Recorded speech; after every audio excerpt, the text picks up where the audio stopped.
Hello everyone, welcome back. Here is Mallika Chopra and आज की ये वीडियो दो टॉपिक्स के बारे में है। पहला, who should do MBA, that means कि कौन वो ऐसे लोग हैं जिन्हें एमबीए ज़रूर करना चाहिए। And second is pre MBA versus post MBA, that means कि एक इंसान में एमबीए के पहले वो कैसा होता है और एमबीए के बाद उसमें क्या ऐसे चेंजेस आ जाते हैं। So let's get started. जो हमारा पहला क्वेश्चन है, who should do MBA, that means किसको एमबीए करना चाहिए। सो फर्स्ट पॉइंट इज़ एक इंसान जो काफ़ी ज़्यादा डिटरमाइंड हो। तो हम ये बात क्यों करते हैं कि वो डिटरमाइंड होना चाहिए, क्योंकि एमबीए में काफ़ी ऐसा स्ट्रेस आता है, काफ़ी ऐसे पॉइंट्स आते हैं जहाँ पे एक डिटर्मिनेशन बहुत ज़रूरी होती है। अगर हम बात करें कि वो ऐसे कौन से मुश्किल मोड़ आते हैं एमबीए में, तो हम देखते हैं कि लेट नाइट असाइनमेंट्स करने पड़ते हैं। कभी कभी ऐसा भी होता है कि आप पूरी पूरी रात ना सोएं, बहुत हेक्टिक वर्क स्केड्यूल हो जाता है।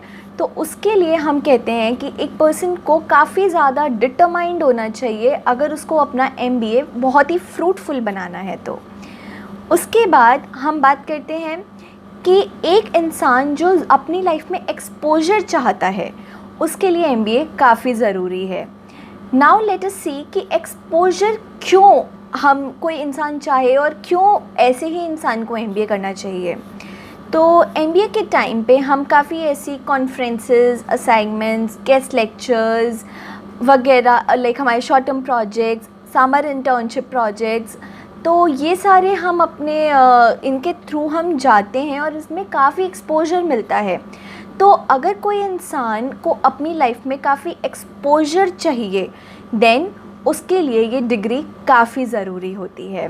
देन थर्ड पॉइंट इज़ कि a person who wants to expand his or her own business, that means कि अगर किसी का खुद का कोई बिजनेस है, देन उसको अगर वो आगे चलाना चाहता है या एक्सपैंड करना चाहता है, देन उसके लिए ऐसा माना जाता है कि एमबीए की डिग्री काफ़ी ज़रूरी होती है।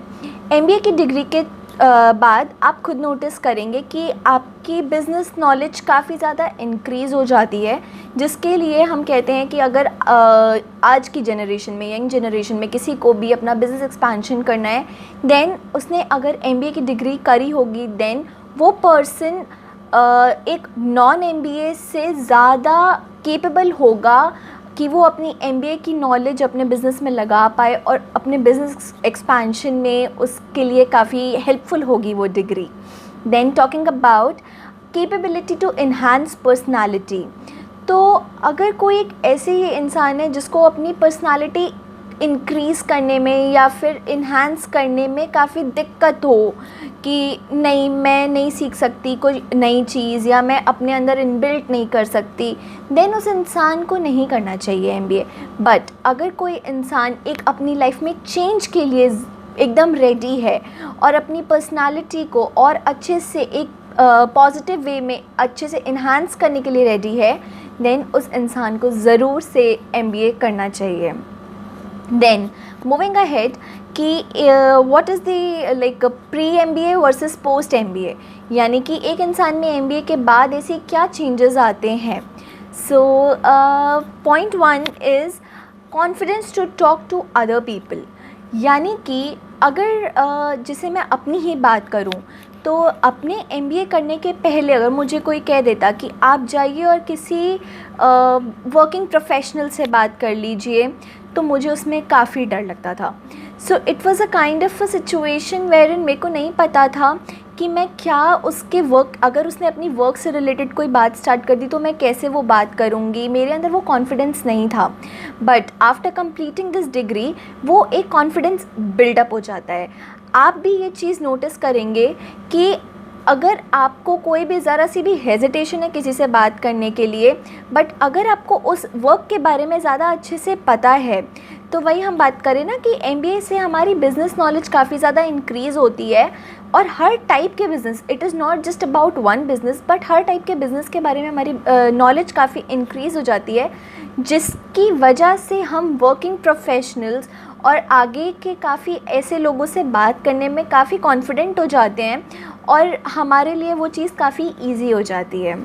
Then second thing is personality development. Obviously अगर हम प्री एमबीए की बात करें तो एक वो पर्सनालिटी कहीं ना कहीं लैकिंग होती है, क्योंकि शायद अगर हम इसको पॉइंट 1 से भी रिलेट करना चाहें कि अगर किसी में वो कॉन्फिडेंस नहीं है तो एक पर्सनालिटी में ऑब्वियसली खुद को एक झिझक सी आ जाती है।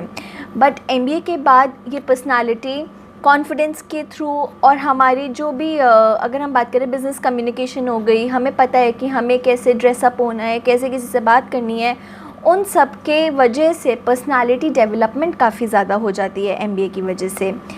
Then moving ahead we talk about professionalism.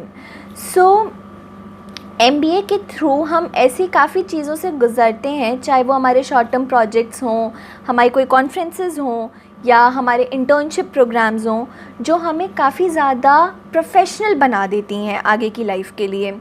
तो जब आप एक कॉरपोरेट वर्ल्ड में जाएंगे तो ये प्रोफेशनलिज्म काफ़ी इम्पॉर्टेंट होती है। तो this is where MBA plays a major role. तो प्री एमबीए ये प्रोफेशनलिज्म कुछ हद तक लैकिंग होती है, बट आपके एमबीए के टाइम पे आपके कुछ ऐसे सब्जेक्ट्स होते हैं जैसे बिज़नेस कम्युनिकेशन वगैरह हम ले लें, उससे हमारी professionalism, body language, letter writing या प्रोफेशनल कोई भी हमारे को राइटिंग्स देनी है या नोटिसेस देने हैं या जो भी प्रोफेशनल वर्ल्ड में, कॉर्पोरेट वर्ल्ड में एक प्रोफेशनलिज्म नीडेड होती है, वो हमारी एमबीए के बाद इन्हांस हो जाती है और हम अपने अंदर उसको काफ़ी ज़्यादा बिल्ड कर लेते हैं। उसके बाद हमारा last point business knowledge. So obviously अगर हम अपना प्री एमबीए बात करें, हमारी बिज़नेस नॉलेज काफ़ी कम होती है। अगर हम कोई एक नॉर्मल ग्रेजुएट हैं, जैसे कि मान लीजिए बीकॉम इंजीनियर या फिर बीबीए या फिर हमने कोई होटल मैनेजमेंट या कोई भी ऐसा कोर्स किया है जो सिर्फ एक ग्रेजुएशन किया है, सो हमें सिर्फ एक पर्टिकुलर बिज़नेस के बारे में ही पता होता है और हम उसका थियोरेटिकल एस्पेक्ट पढ़ते हैं। हम ये नहीं समझ पाते हैं कि उसको प्रैक्टिकल लाइफ में कैसे लेके आना है। बट एमबीए के बाद जब हम अपने इंटर्नशिप्स करते हैं या फिर हम ऐसे कुछ असाइनमेंट्स करते हैं कुछ कंपनीज़ के साथ, तो हमारी वो बिज़नेस नॉलेज जो थ्योरी में हमने अपने ग्रेजुएशन में पढ़ी होती है, हम उसको यूज़ करते हैं और हमारी बिज़नेस नॉलेज काफ़ी ज़्यादा इन्हांस हो जाती है। सो हमें पता चल जाता है कि फ़िनांस सेक्टर कैसे काम करता है, मार्केटिंग सेक्टर कैसे काम करता है, HR, operations, retail, everything, how does the industry works and how does the business works. So हमारी बिज़नेस नॉलेज भी काफ़ी ज़्यादा इन्हांस हो जाती है। So this was about pre-MBA versus post-MBA, and stay tuned to with us for more such videos. आगे की videos में हम MBA की ही बारे में काफ़ी और बातें करेंगे, जैसे कि PGDM और MBA डिग्री में क्या डिफरेंसेस हैं और हमारी और भी काफ़ी ऐसे आपको टॉपिक्स मिलेंगे। हम आगे के MBA के एंट्रेंसेस एग्ज़ाम्स के बारे में भी बात करेंगे। So stay tuned with us. Thank you. Goodbye.